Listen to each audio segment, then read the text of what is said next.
This is our Q4.1 problem, even though this one has a solution at the end of your chapter, but I still believe that you may benefit by taking a walk with me together through this walkthrough video.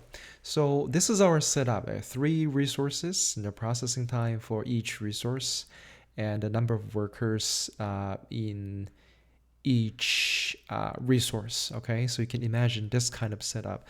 So I know that the dashed line, the vertical dashed line, is not officially the syntax of process flow diagram, but I'm using this just to indicate, well, this part belongs to the resource 1, resource 2, resource 3, and so forth. Okay, so what we can tell by what's provided information here is that we can actually calculate the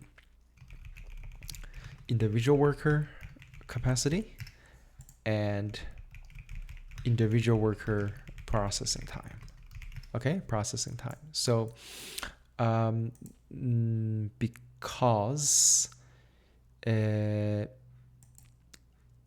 because you're, I think it's easier to think about this processing time first, because the fact that you have 2 workers, in every 10 minutes time span, you will be making 2. Okay, you'll be making 2. So your individual worker processing time is actually half of 10. Okay, so the same here. It's going to be 6 minutes. It's going to be a third of 16 minutes. Okay, therefore the capacity per hour, I would like to use a capacity per hour because it's just easier number.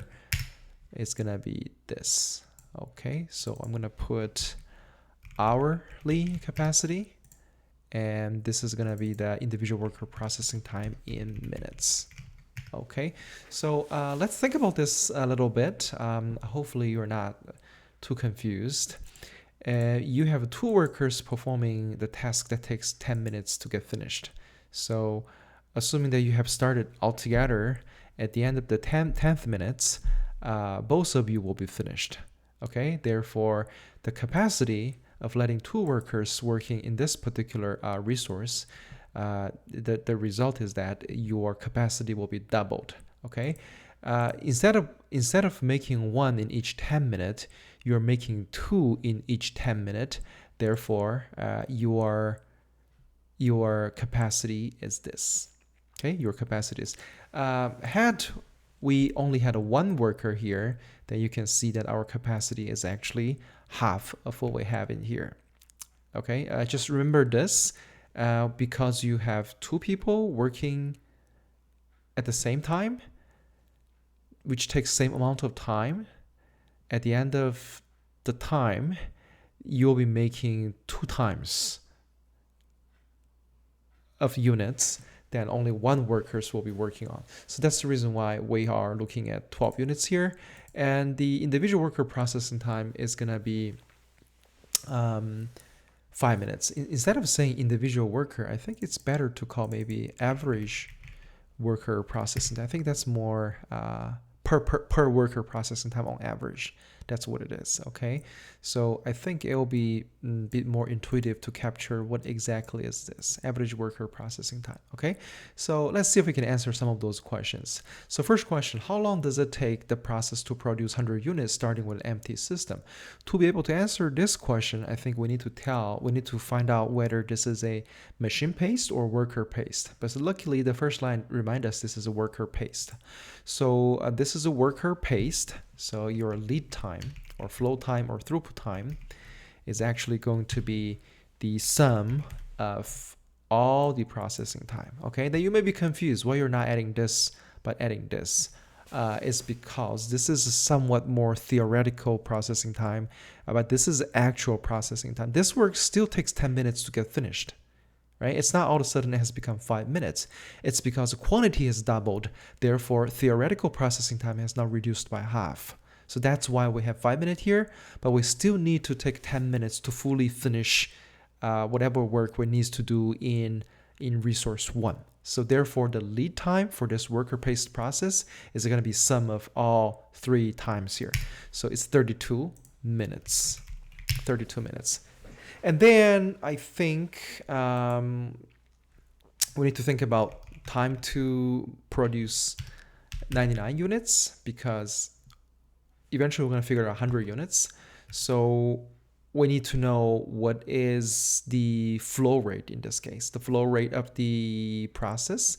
So I don't think there's any mentioning about the supply cap or demand cap, but there is one sentence that says there's unlimited demand in here. So therefore, we don't have to worry about the demand being the constraint. So we just can analyze this based on, full capacity of the system. So the capacity of the system here, as you can tell, is 10 because resource 2 is our constraint. I'm sorry, the bottleneck. Therefore, the capacity of the bottleneck is the capacity of the system or the process. Therefore, this is going to be our system capacity, right? Or process capacity. See, I'm using process and capacity interchangeably. I'm sorry, the process and system interchangeably, as you can tell why, right? So time to make 99. But here, this is going to be your hourly capacity. So I'm just going to do number of hours first. And then I'm going to convert it into minutes. Right? And your time to 100 is basically the minutes, right? If you must know this by hour, you can just divide it by 60 to get, hope I got it right, number of hours needs to produce 100. Again, you would think why this matters, because your one batch can be 100 unit. Therefore, it is useful for you to know roughly how long does it take to finish one batch, so that you can promise your client how long after you can ship this thing to your client. Okay, so okay, that's good. And the second question is, what's the average labor contents? So labor contents, it's basically the flow time, right? Amount of time it needs to fully finish a series of work. So it's gonna be 32 minutes.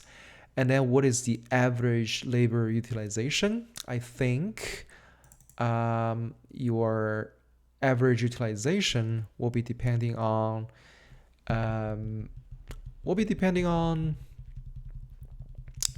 average idle time. Average idle time. Average worker idle time. Worker idle time. So this is important to know. Okay, so the bottleneck here is 6 minutes. So I'm just gonna do this, then minus this. Okay, this is not done yet because this is your average one worker idle time, but you have to multiply by the number of workers here. So your resource idle time will be multiplied by number of workers here. Boom, boom, boom. So your total idle time will be sum of this column, which is 4 minutes. Okay, then you have ways to calculate your utilization rate. Average utilization is going to be what? It's going to be 1 minus your idle time.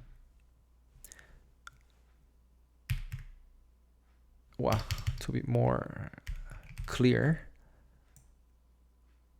I'm just gonna do this. Okay, so yeah, out of that 32 minutes, we're wasting 4 minutes, and this is the percentage of time that got wasted. This is idle time in percentage, and this, if you subtract the percentage of time that's gone wasted, that's going to be your average utilization. It's going to be 87.5%. This is your average utilization. If you're kind of puzzled about the way I have calculated the total idle time, why you're not taking 16 as the bottleneck time? Okay, again, it's complicated because the reason that we have more workers here, right? Even though this is 16 minutes, this resource can make a lot more than one person can make. So even though you would think this may not be the bottleneck, this is actually bottleneck because the average processing time is the slowest. So the resource one workers will make a lot more faster than what the resource two workers can make.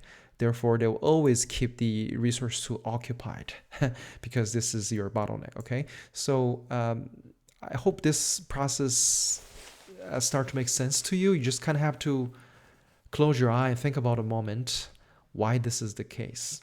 Okay, because resource one is a lot faster than resource two. Therefore, it will keep resource two always busy. Therefore, no time will become wasted, even though from this particular column, it appears that you have like a 10 minutes. So then you may be asking, and then what is the length of each turn for this conveyor belt system or assembly system? I think this is still running based on like 16 minutes a run, 60 minutes a turn.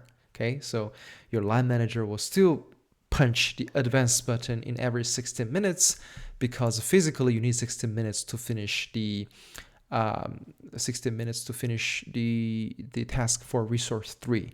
But during that 16-minute time span, the resource 1 worker will make a lot more unit than the resource 2 worker can process. Therefore, I really like this problem because there's a little twist to make you think about this, system dynamic in a much greater depth. Okay, let's look at the final question, which is cost of direct labor. Direct labor cost, which is, let's think about what is the hourly wage and how many units gets made in each hour. Okay, so an hourly wage of 10 per unit. So you don't want to use 10 here because you have 6 workers. So you have a total wages per hour will be like 6 times 10 because you have 6 workers, right? Obviously 6 workers. And your flow rate per hour, which is your capacity in this case, is going to be, have I ever calculated the capacity? I did not, but it is okay. This is going to be your capacity. Right? So your direct labor cost will be how much you're paying altogether in each hour, how many you are actually producing in each hour. So it's going to be dollar per unit and dollars, and this is going to be units per hour. This is also going to be per unit. This is going to be dollars per unit. So I hope this problem makes sense to you. This is a really good problem. I think if you can understand this problem perfectly, you will understand a lot, better, a lot clearer about the system analysis thing. Thank you.